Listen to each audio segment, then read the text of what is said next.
2025 წელს 31704 აბიტურიენტი გახდა სტუდენტი. ინფორმაცია დღეს დილიდან გავრცელდა აბიტურიენტთა ჩარიცხვებისა და გრანტების განაწილების შესახებ.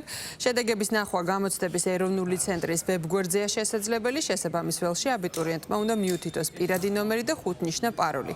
პირად გვერდზე მოცემულია ასევე ინფორმაცია სახელმწიფო გრანტის მოპოვების შესახებ.